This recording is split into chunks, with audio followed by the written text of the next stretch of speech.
ఇది శ్రీమాత్రే నమః. అందరికి నమస్కారం. ఇది దర్బా పౌడర్ అండి. దీన్ని కుషా గ్రాస్ పౌడర్ కూడా అంటారు. విపరీతమైన మంచి వాసన సుగంధ ద్రవ్యాలా ఉంటుందన్నమాట.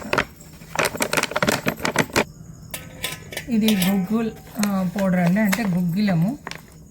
ఇది కూడా చూడండి తెల్లది అనమాట. ఇది కూడా వేసుకున్నాము. ఇదిగోండి, ఇది లోబాన్ పౌడరు. ఇదైతే ఇంకా చెప్పొద్దు. ఇది తాంత్రికంలో నెంబర్ 1 స్థానం అని. ఈ 16 మూలికలు కూడా అలాంటివే. ఇది లోబాన్ అండి. ఇది ఒట్టివేర్లు అండి. ఒట్టివేర్ల పౌడరు ఏ రకమైన తీసుకోవచ్చు. ఇది ఒకటి. అదేవిధంగా ఇది పచ్చ కర్పూరం పౌడర్ అండి. ఇది వేసుకుంటున్నాను. ఇది చందన్ పౌడర్ అండి. అంటే ఇప్పుడు మీకు తక్కువ పడాలి, మంచిగా ఉండాలి అంటే చందన్ చెక్కలు కొట్టాక దాని యొక్క చెక్క పౌడర్ ఉంటుంది, అది కూడా తెచ్చుకొని వేసుకోవచ్చు. ఇది చందన్ పౌడర్ అన్నమాట. ఇది నాగర్ మోత. ఈ పౌడరు చాలా విశిష్టమైనది. ఇది కూడా వేసుకోవాలి. ఇది చాలా గొప్పదైందండి. ఇది దేవదారు పౌడరు.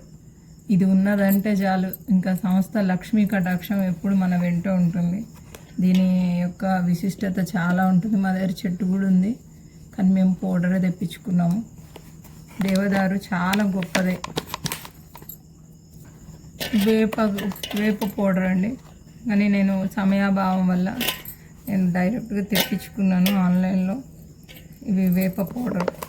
ఇవి ఇట్లా కలుపుకోవాలండి మంచిగా. ఓం హ్రైం హ్రీం శ్రీం శ్రీమాత్రే నమః.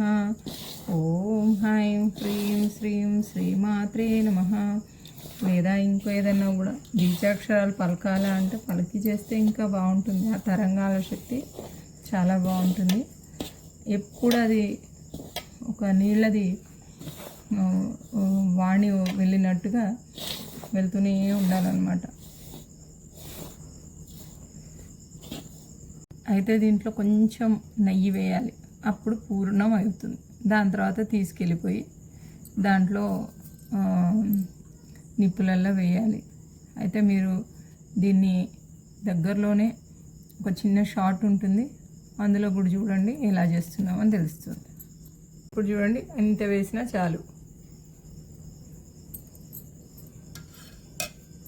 ఎందుకంటే మీకు ఒక విషయం తెలుసు కదా, అగ్ని ద్వారానే దేవతలకి మనము శక్తిని ఇవ్వగలుగుతాం. అంటే ఏదైనా నైవేద్యం కానీ ఏదైనా వెళ్ళేది. అందుకోసం నెయ్యి కూడా ప్రధానంగా ఇస్తున్నాం. దీనివల్ల ఏమవుతుందంటే మంచిగా ధనధాన్యాలు ఇంట్లో వృద్ధి చెందుతాయి అన్నమాట. ఇలా చేసుకోండి. ఇది ఇప్పుడు రోజు వాడడానికి వాడుకోండి. ఇది ఎన్ని రోజులు వస్తే అన్ని రోజులకి నేను వాడుతూ ఉంటాను అన్నమాట.